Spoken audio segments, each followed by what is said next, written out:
Time, space. Join me as I ponder the question, what if?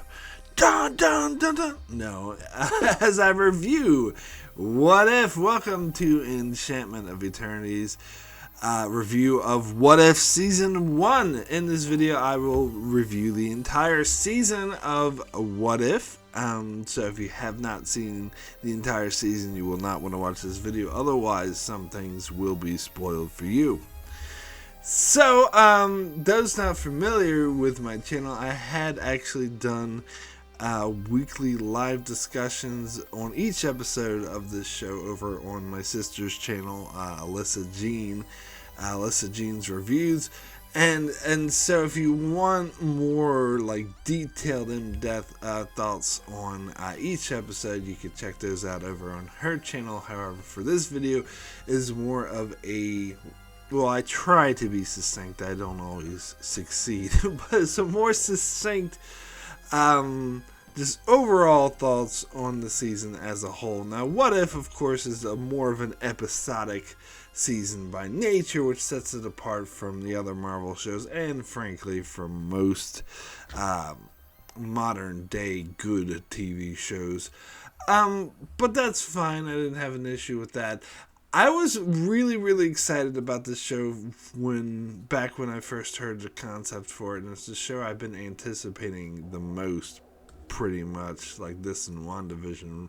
Probably I would say this even more so, because I used to read the comics for What If when I was a kid, and I just love the concept, especially like back in the 80s. It was kind of a new thing, the concept of having each issue of the comic book be like a different parallel universe, a different scenario of what if this didn't happen, what if that didn't happen. Now, that does mean I kind of have my preconceived conceptions and ideas of what the show might be going into it.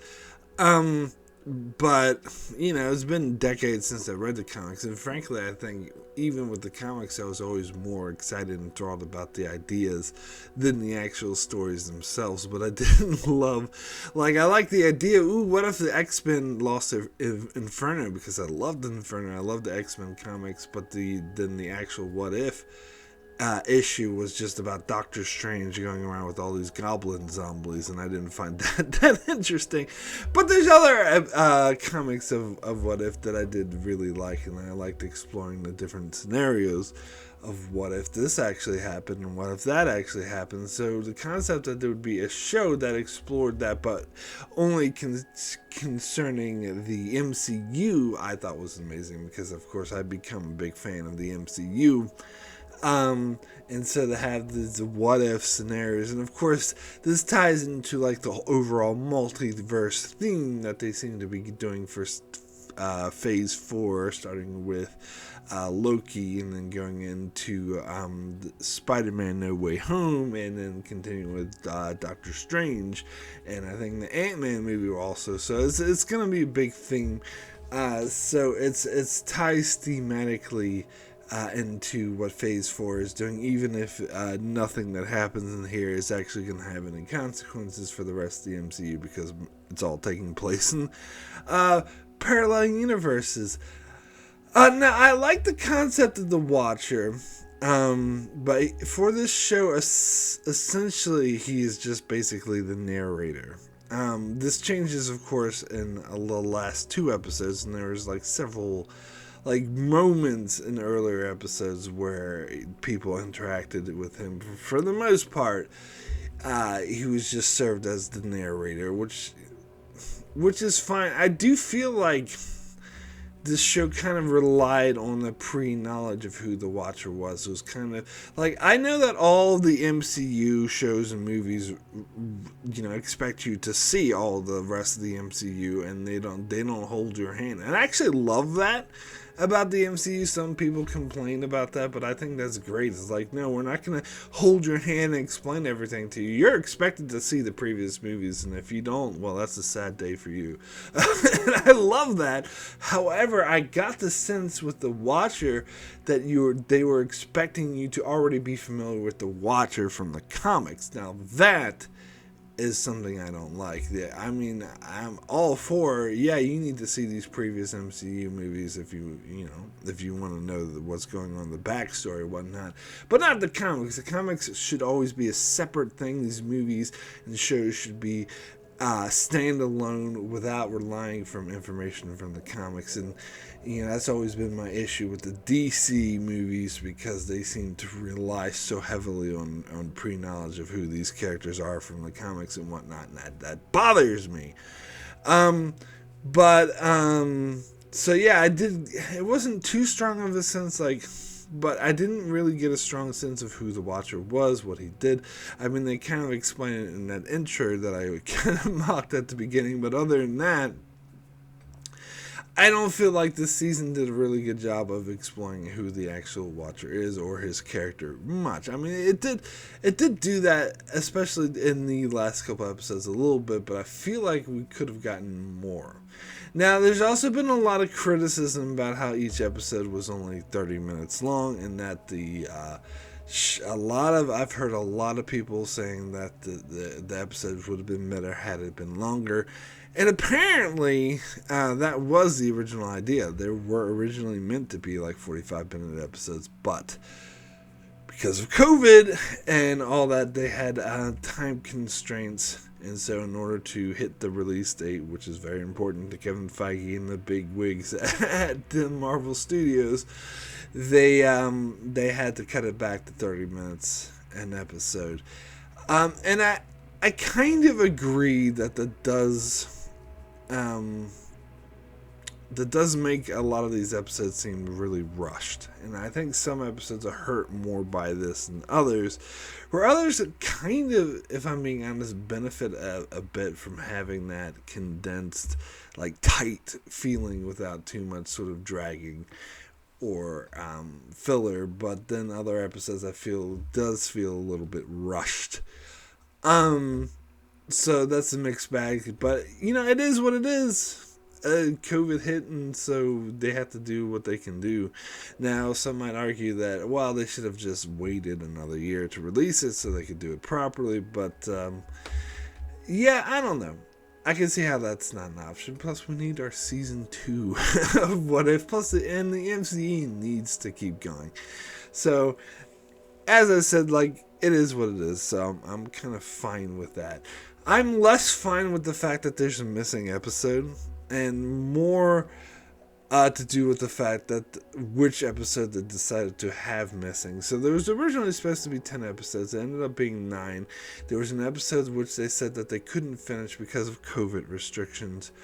And we see it was an episode that was supposed to be about Tony Stark and Sakaar with Gamora, who apparently kills Thanos. Now, if you say, "Oh, you're spoiling the episode," well, I'm not. The episode was actually spoiled in the finale of the season, because it was referencing this episode because it was supposed to have been aired before it, and that did kind of bother me quite a bit, and it bothered a lot of people.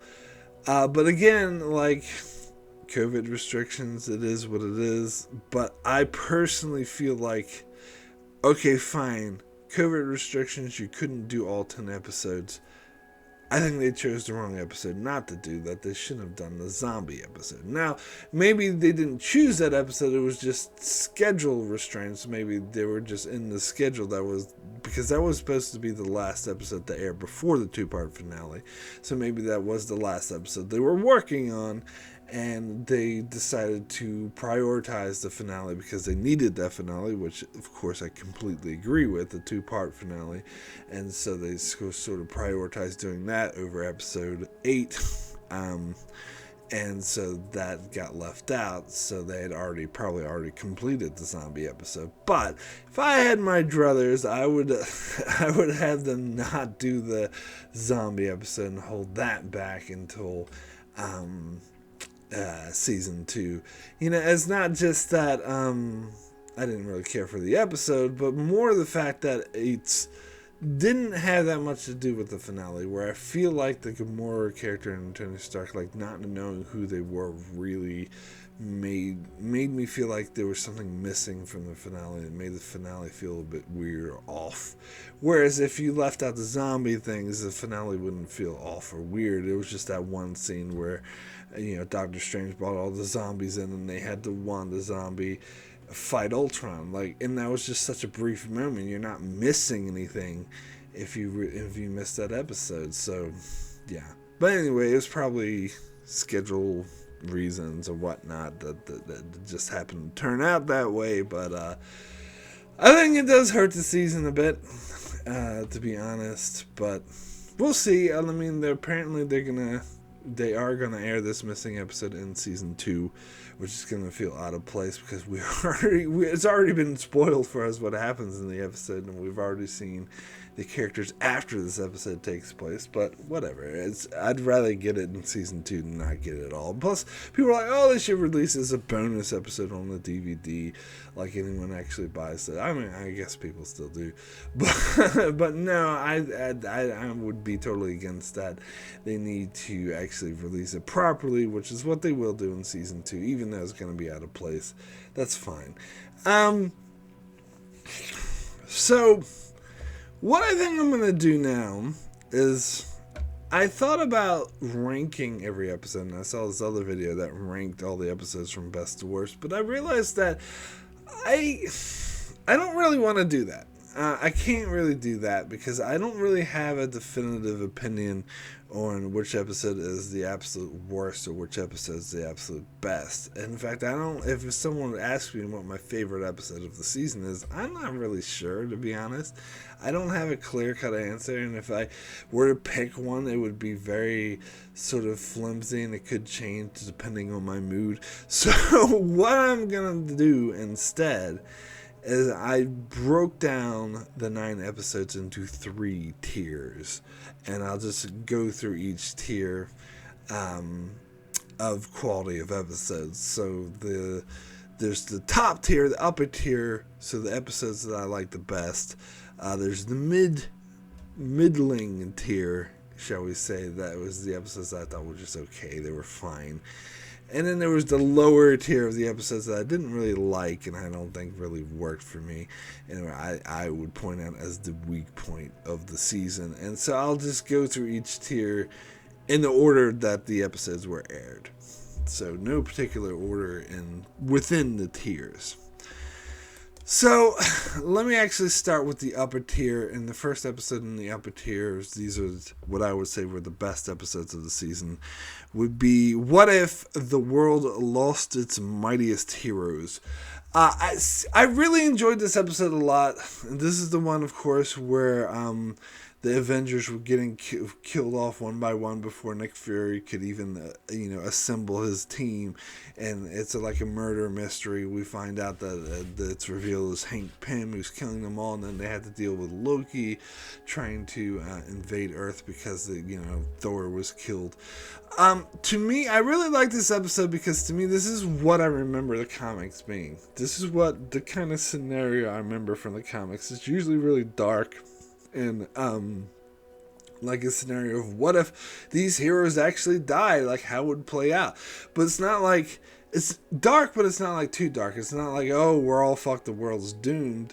It's, they find another way around it, but it's more difficult and tricky, and you do lose like the world's mightiest heroes. Like, to me, this is essentially what I remember loving about the comics.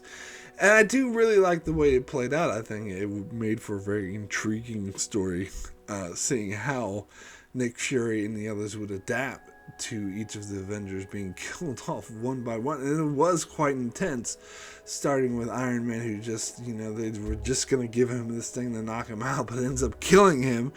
And then the Hulk freaking exploding and turning into this huge mush. And then eventually, it gets to Thor being killed and Black Widow gets murdered. The aspect of this episode, now, something I should be clear about, I don't think there's any 10 out of 10 best amazing episode this season at all. I don't think this season had any episodes like this, which is kind of like why I'm putting them in tiers. because there's no like standout great episode, because I think all the ones even in my upper tier I have some issues with. In this episode, it's the fact that there's a reveal of the murder of Hank Pym. Now, I think it does make sense in the universe for Hank Pym to go crazy like this after losing his daughter Hope and maybe wanting to get revenge. I just think the way that it was revealed and executed felt very cliche of a murder mystery type thing, plus there was really no set up a preamble to this, and I know it's just kind of contradicting what I said earlier about relying on knowledge from previous MCU movies, but still, like, I feel like they could have touched on it a bit more. It did seem kind of out of nowhere when they revealed it was Hank Pym who was killing people, and plus the way they revealed it was a very it was me all along, dun dun dun, and then he monologues about why he did it. That felt very, very in line with like a cliche murder mystery Perry Mason type thing that was a bit cheesy. So that aspect of it threw me off. And plus, yes, and it's something my sister pointed out in one of the discussions that we did, well, the one we did on this episode, was when Black Widow was getting killed, she was being vague about, it's all about hope, why was she doing that? Why didn't she flat out say to, the phone call to Nick Fury, why didn't she flat out say, hey, it's Hank Pym who's killing everyone? Like, why be vague? It's just for the purpose of the plot. But I still enjoyed this episode a lot, and I did think the ending was it's cool because it left it in this fucked up place where Loki now wants to take over Earth, but then you have that element of hope where Nick Fury goes and gets Captain America and calls Captain Marvel, so he's going to have his different version of the Avengers to fight back against Loki. So, yeah. So, ultimately, I did really like this episode. Now, the next episode on my upper tier list will be the next episode that aired, What If Doctor Strange Lost His Heart Instead of His Hands? Now, a lot of people do hold this up as the singular best episode, but as I said, I'm not willing to make a call on what it is the singular best.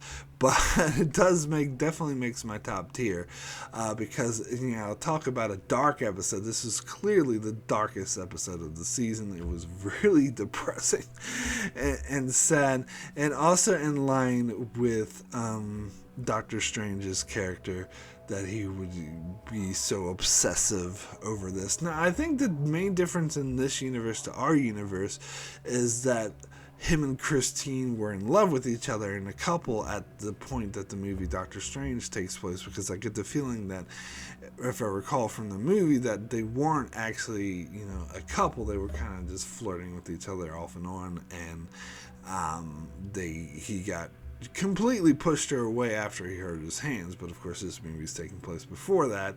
Instead of hurting his hands, injuring his hands, he loses the woman that he loves. Now, I do find it a bit flimsy that he would go to Hermitage and become Doctor Strange because he lost a woman he loves. It makes more sense in the context of he needs to repair his hands. It doesn't make as much sense that he's heartbroken because he lost the woman he loved, that he would become magic. But whatever, it's a what if thing. You gotta be willing to give a suspense some disbelief and just go with it. And so it does become an extremely dark and twisted episode where we see Doctor Strange go down this really dark path of trying to consume all these different powerful beings in order to become even more powerful. And then we see an alternate that the Ancient Ones split the timeline, so there was another timeline or parallel universe. It's hard to I don't know, I get confused, but it's another timeline where Doctor Strange didn't go down this path, and so that Doctor Strange has to fight the bigger one. But it's kind of like he knew what was going to happen, because that other Doctor Strange who consumed all those people, all those beings, of course is going to defeat the other Doctor Strange who didn't. And so he consumes that Doctor Strange and becomes Doctor Strange Supreme, and has the power to alter a I can't remember the exact phrasing they used, but the moment where Christine died, which was supposed to be an unalterable moment, he alters it, but in doing so, destroys the entire universe. And that was extremely dark. It was really emotionally powerful, especially the way they played the music, and it was like, it's be careful what you wish for type thing, and that his obsession actually drove the entire universe to be destroyed is pretty dark. And I do like how he notices the Watcher and calls out to him, but the Watcher has to reinsert this thing of, I will not interfere. Now, I had a lot of issues with a lot of, which is why I wouldn't call this the best episode of the season, because I had a lot of logical issues with the time travel logic and the parallel universe logic and just a lot of the logic in here that was nagging the back of my brain throughout this entire episode. And yeah, and it's still, every time I think about it, it's like, yeah, but does that make any sense? Is that really how that would work? I mean, does, and so that does hold me back a bit for that. Because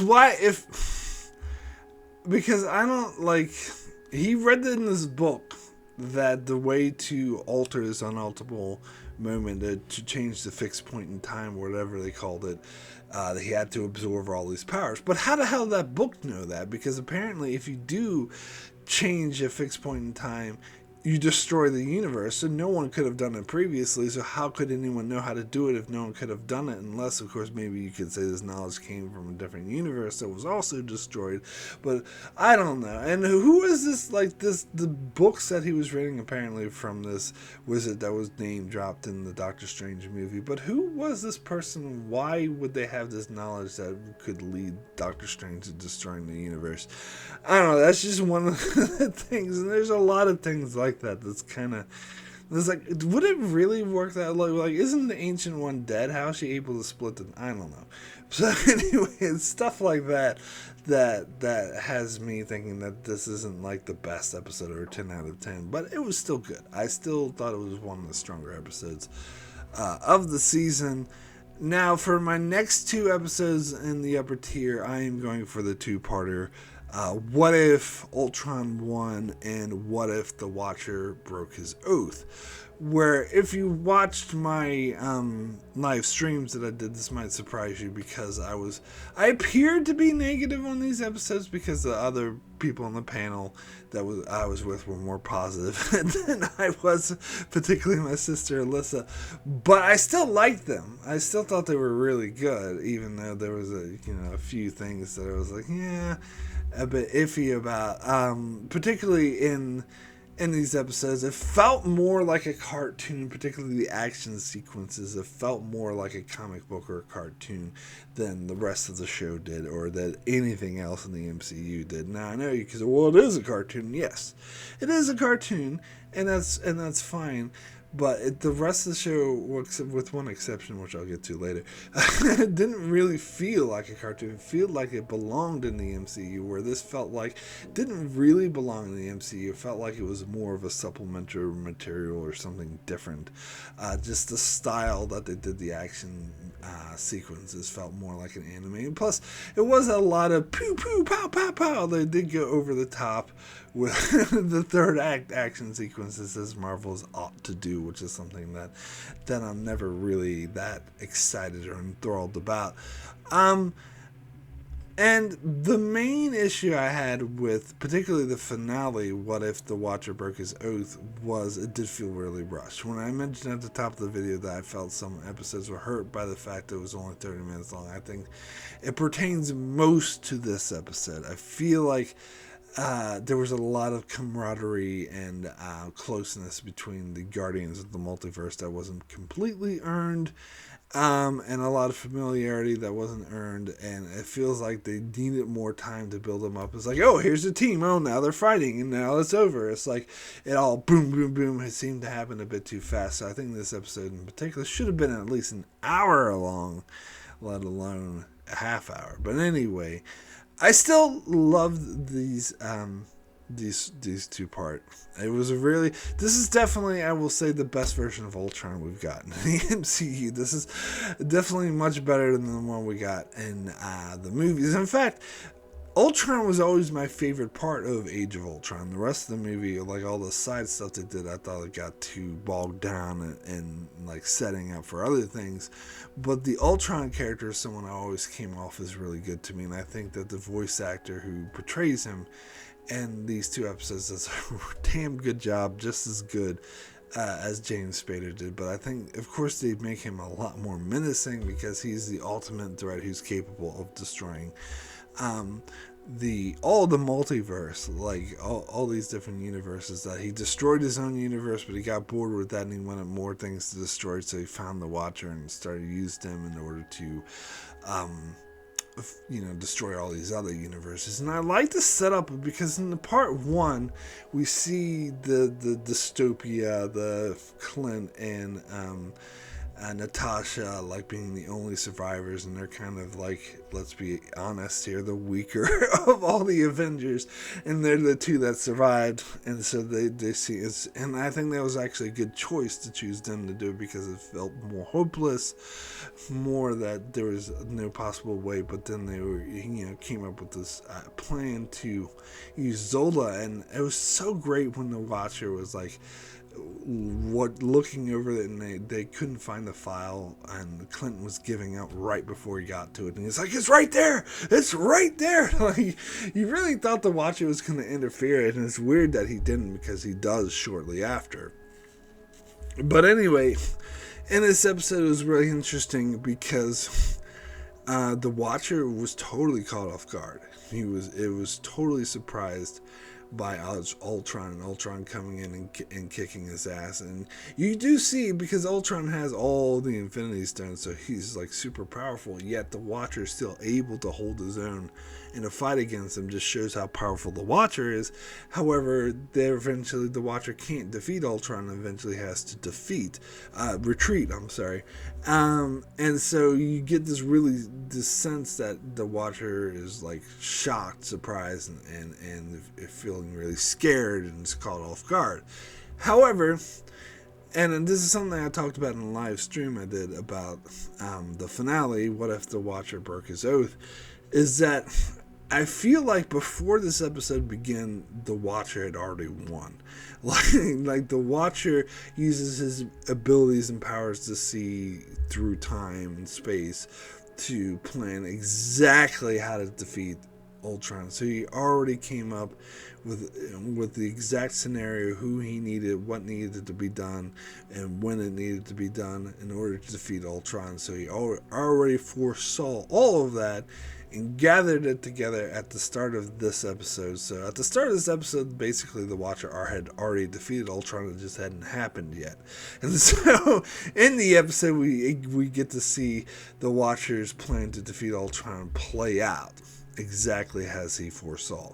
So I like the contrast between the first episode of the Watcher being totally caught off guard and surprised and like afraid, to the second episode where the Watcher knew exactly what he was doing and just set everything in place.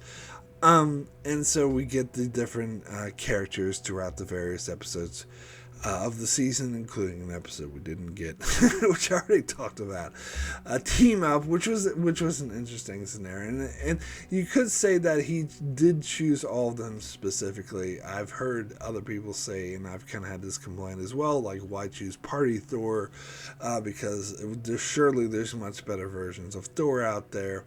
And in the episode itself, they were even questioning, why do you choose these people? And at first they're like, why have Killmonger? Like, he's a villain. But apparently they all had specific reasons to be there, and the mix between these specific people is what allowed them to defeat Ultron. Like, he probably got Party Thor because he was such a fuck up, and because he drew Ultron's attention earlier than what they planned, because apparently that's exactly what needed to happen in order to lead to this series of events. that defeated Ultron. And to be honest, like, I felt like this was a better version of what they tried to do in Infinity War and Endgame, which always bothered the hell out of me. It was one of my biggest complaints about Infinity War.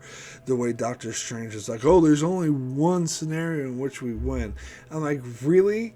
Like the time where if Thor aimed for his head instead of his heart, he could have killed Thanos. That's not a scenario. Or the time if Star-Lord wasn't a fucking moron and didn't just let Thanos win by beating him up, they could have won easily then. No, those aren't scenarios. The only scenarios is a really far-fetched, complex thing where they travel back in time and bring the Infinity Stones back to the future and all these things happen. So that's the only scenario they win. Bullshit! That is something I never bought, and I thought that was this. Yeah, that always bothered me about those two movies, and something that required a lot of suspension of disbelief. Where I don't buy that that's the one, Doctor Strange holding up his finger, the one scenario they win. BS. But here, I do buy that this is the one scenario that they could defeat Ultron, and the Watcher was wise enough and had the foresight to make it play out exactly how it needed to play out in order for it to win. So I think this is the better version of it. This is the version I buy a hell of a lot more. that everyone was chosen specifically for a reason to play it exactly how it needed to in the one scenario in order to defeat Ultron. I think there's something really cool about that. There's something I really like about that. And yeah, they all had their specific goals. Like Gamora brought that Infinity Stone Destroyer thing. T'Challa Star-Lord version was able to. It was a good thief and was able to steal the stones exactly. So they all played the parts they needed to. And of course, Captain Carter had her camaraderie with Black Widow, which led to them to team up in order to throw the arrow into Ultron. Now the whole Zola thing, that was a cool element as well. And of course Killmonger, that was the most obvious, that he was chosen specifically in order to create a stalemate between Zola and himself over the Infinity Stones, so Doctor Strange can freeze it and stop it all from happening. So I did love how that played out. But again, I had issues with these two episodes, which is why I wouldn't say either one of these is clearly the best in top 10 out of 10, but still in the top tier of episodes of the season. So then we get into my middling tier, the episodes which I just thought were okay. I guess we'll start with What If Captain Carter Were the First Avenger. This episode was okay. I've heard a lot of people have issues with this episode and thought it wasn't very good. It was fine, but this isn't really what I wanted out of What If, and I'll get into this with the next episode too, which is what if this character was actually that character. That's something that I got more into the what if all these characters died kind of thing, which is why I like the Avengers dying episode. But it was fine. It was really interesting seeing the events of First Avenger play out, but from Captain Carter's perspective. And to be honest, I kind of like Captain Carter better than Steve Rogers, and I love the way the chemistry she had with the different characters like Bucky and Steve, and the way that she interacted, and the way that she was looked down upon because she was a woman in the 40s. And people didn't take her seriously, but then she went in and kicked some serious ass. All that worked for me. So it was an enjoyable episode, maybe not, if not, the best thing ever. So the next in my middling list would be What If T'Challa Became Star-Lord. This again is another what if this character is actually really that character. So I wasn't that enthralled about this idea either, but I did think this was a funny episode, and it was a fun episode to have. And I particularly loved the use of Thanos. Now, I know a lot of people complaining about Thanos, particularly in the show overall, because they thought that What If kept making Thanos really a wimp or whatever, and really turning him down. But I mentioned a lot of times before on my channel how I didn't like how Thanos was portrayed in the movie Infinity War. I thought he was too much of a Mary Sue and too impossible to beat, and in a way that I felt was contrived. It didn't actually make sense for the story, and so I really had issues with Thanos. So I actually love seeing him in this episode being like turning his plan for half genocide, which I always thought was dumb, into a joke. I actually love that because it is a joke. I love how they're kind of poking fun at him. So I actually love that aspect of this episode. It's one of my favorite things. But, the whole heist thing this heist format's been overdone before, so I wasn't too excited about it. But it was fine, like the way it played out. And you get Howard the Duck and all the other various characters just pop up. So it was a fun episode, but, nothing amazing. So next on my middling list will be what if Killmonger rescued Tony Stark.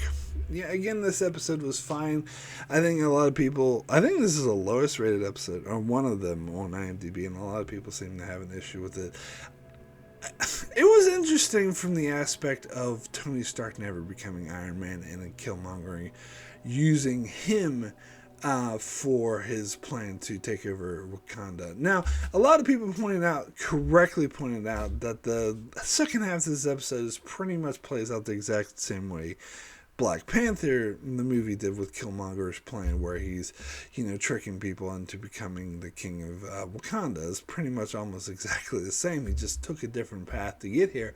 But I will say that this version of Killmonger is actually smarter and better than the proper MCU version of Killmonger, because this was a better plan, to be honest, is to use Tony Stark and get this device and this technology first, and actually create start a war between America and Wakanda, and use that as a background. It has a real sort of Clone Wars-esque feel to it, the way that he just puts two sides against each other in order to just seize power in the background.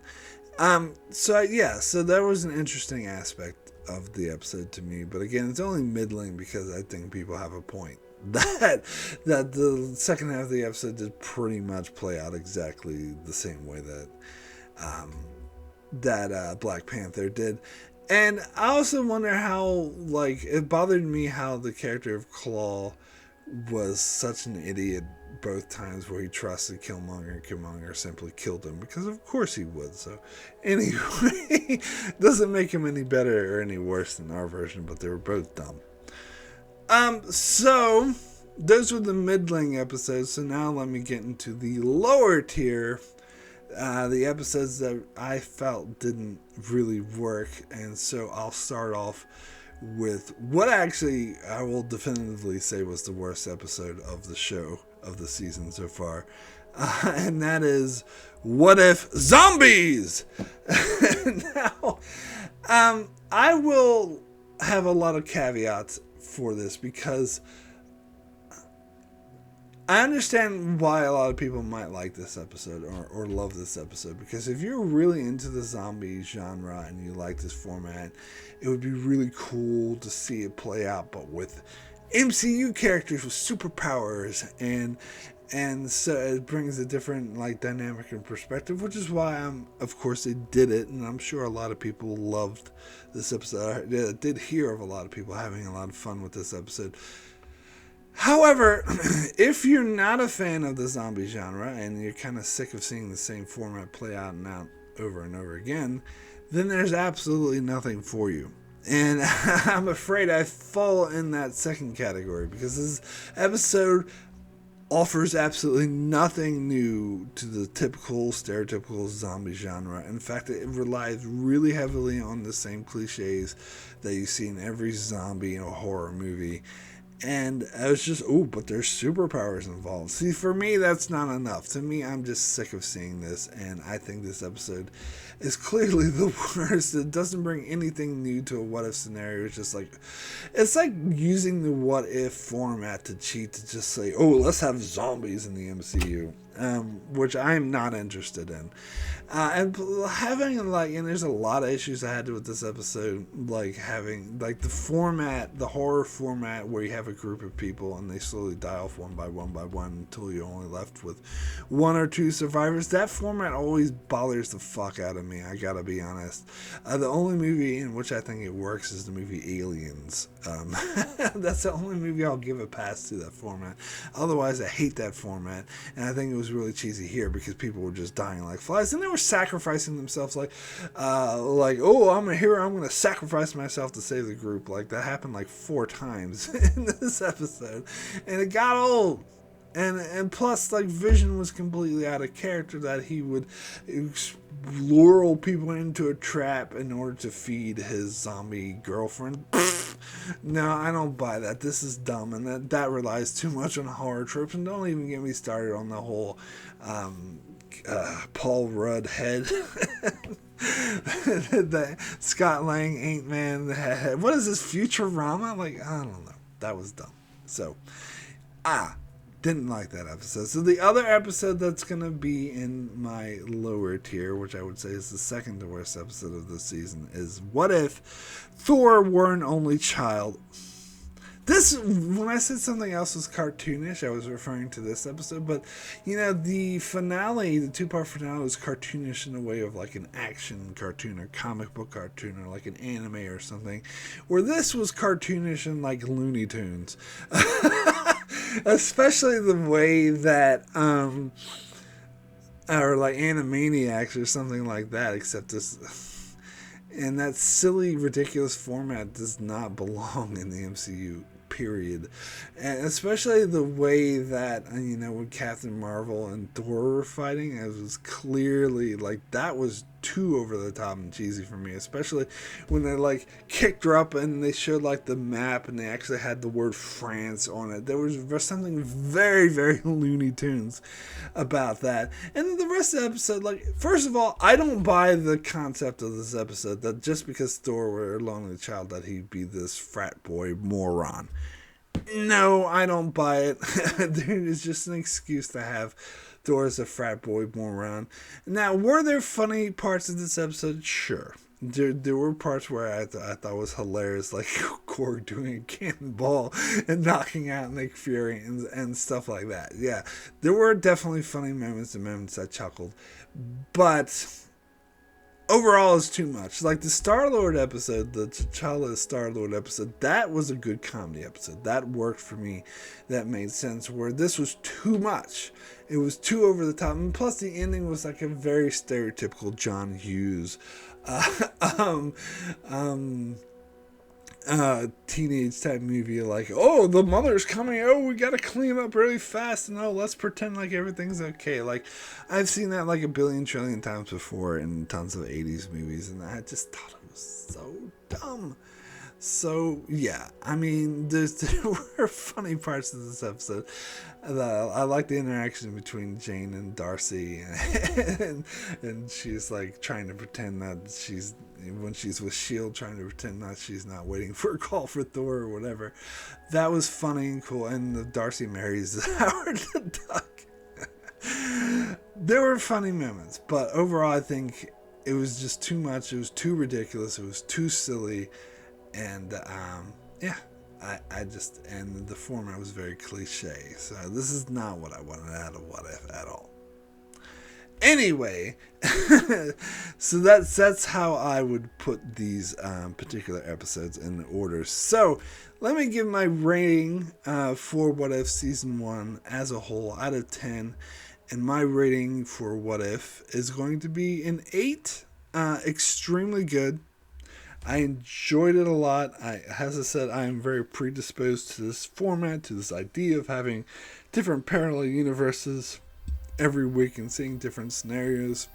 As I said, there were 4 cases where I think they took the most advantage of this and gave us really thought-provoking, exciting scenarios. There were 3 cases where I think they did okay, like they did a good enough job. And there were 2 cases where I think they dropped the ball and just did not use the scenario the way it should have been used, or the format.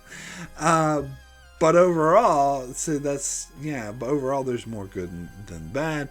And overall, I just love having the Watcher and showing us these different worlds. It's like, I am totally here for this. I'm so glad there's going to be a season 2. Yes, they could have done a better job, because I said there was no like knock me out amazing episode that blew my socks off.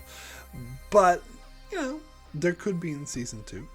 And it was still interesting enough and powerful enough to make me still feel overall really excited and satisfied with season 1. So anyway, that is it for my review of What If. Thank you so much for watching this video. Be sure to check out my channel, as I cover many other shows like Star Trek Lower Decks, many other Star Trek shows, The Expanse, Better Call Saul, Star Wars The Clone Wars, and more. So be sure to subscribe so you can keep up with all of that. And thanks a lot for watching.